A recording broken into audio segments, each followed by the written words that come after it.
ఓం శ్రీ గురుభ్యో నమః. ఈరోజు కింకిణీ లక్షణం గురించి తెలుసుకుందాం. కింకిణి అంటే గజ్జెలు. దాన్ని అంతకుముందు మువ్వలు అని కూడా పిలిచేవారు. వాటిని సంస్కృత భాషలో కింకిణీలు అని అంటారు. ఆ కింకిణీలు ఎలా ఉండాలి, ఎటువంటి కింకిణీల్ని మనం కాలు కట్టుకోవాలి అనే విషయాన్ని శ్లోక రూపంగా తెలుసుకుందాం.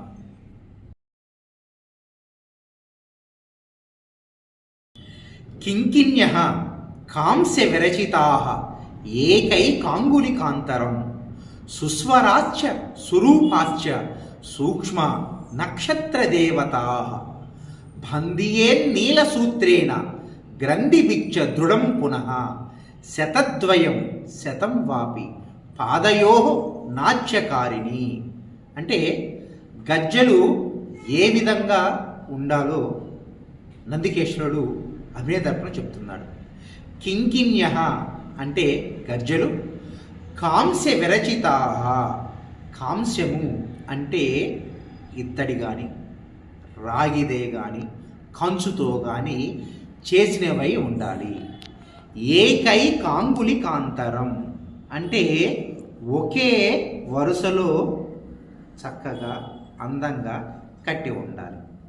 కింకిణ్యః కాంస్య విరచితాః ఏకైకాంగులికాంతరం అంటే గజ్జలను ఒక మెటల్తో చేసినవై ఉండి ఒకే లైన్లో కట్టి ఉండాలి. సుస్వరాశ్చ అంటే ఆ గజ్జలు మంచి శబ్దాన్ని కలిగి ఉండాలి. సురూపాశ్చ అంటే మంచి రూపాన్ని కలిగి ఉండాలి. సూక్ష్మ నక్షత్ర దేవత, సూక్ష్మ అంటే చిన్నగా, నక్షత్ర దేవత అంటే నక్షత్రం ఏ సైజులో ఉంటుందో ఆ సైజులో ఉండాలి. సుస్వరాక్ష స్వరూపాక్ష సూక్ష్మ నక్షత్ర దేవత అంటే చిన్నవిగా ఉండాలి, మంచి శబ్దాన్ని రావాలి, నక్షత్ర దేవతలా ఉండాలి. బంధియా నీలసూత్రేణ దాన్ని బంధించాలి అంటే దానికి కట్టాలి. నీలసూత్రము అంటే నల్లని తాడుతో కట్టాలి. గజ్జల్ని ఎప్పుడూ నల్లని తాడుతోనే కట్టాలి. అది సంప్రదాయం. ఎందుకు నల్లని తాడు కట్టాలి అంటే నర్తకుడు చక్కగా అందంగా తయారైనప్పుడు, అంటే చక్కగా మేకప్ వేసుకొని మంచి డ్రెస్ వేసుకొని మంచి నగలు వేసుకొని చక్కగా డ్యాన్స్ చేస్తున్నప్పుడు చాలామంది దిష్టి పెడతారు. మన పెద్దవాళ్ళు చెప్తారు, నరదిష్టికి నల్లరాయే పగిలిపోయింది అని. అటువంటి నర్తకుడికి దిష్టి తగలకూడదు అనేటటువంటి ఉద్దేశంతో నల్లని తాడుని కట్టడం జరిగింది. బంధియా నీలసూత్రేణ గ్రంథిభిచ్చ దృఢం పునః. అది ఎలా కట్టాలి అంటే లూజుగా కట్టడం కాదు, చాలా గట్టిగా కట్టాలి. శతద్వయం, శత అంటే 100, ద్వయము అంటే 2 అంటే 200. శతద్వయం శతం వాపి, కాస్త మగవారైతే చేయగలిగిన వారైతే 200 గజ్జల్ని కుడికాలికి, ఎడమకాలికి 100 గజ్జల్ని కట్టుకోవటం జరుగుతూ ఉంటుంది. ఇలా గజ్జలని కట్టుకోవాలి అని అభినయ దర్పణంలో నందికేశ్వరుడు చెప్పాడు. మీకు ఒక్కసారి ఆ శ్లోకాన్ని చాలామంది చాలా పుస్తకాల్లో చాలా రకరకాలుగా ఉంది, కానీ నేను అభినయ దర్పణాన్ని అనుసరించి చెప్పడం జరుగుతుంది.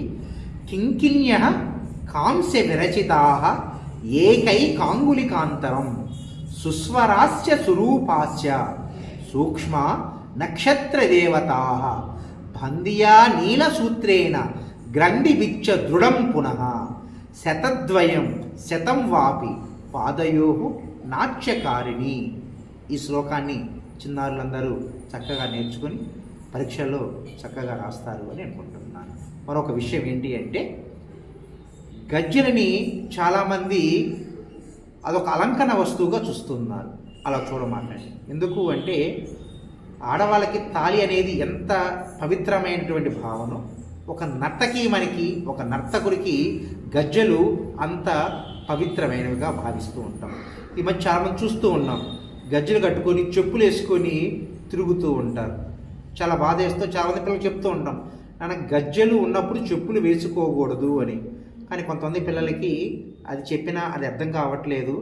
మరి ఎట్లా అనుకోకుండా డ్యాన్స్ రూమ్స్కి వెళ్ళినప్పుడు ఎక్కువ టైం అక్కడ ఉండాల్సి వస్తుంది, వాష్రూమ్స్కి వెళ్ళాల్సి వస్తుంది, అప్పుడు ఎట్లా అన్నప్పుడు గజ్జెలు తీసేసి వాష్రూమ్కి వెళ్ళి వచ్చి కాలు కడుక్కొని మళ్ళీ గజ్జెలు కట్టుకోండి.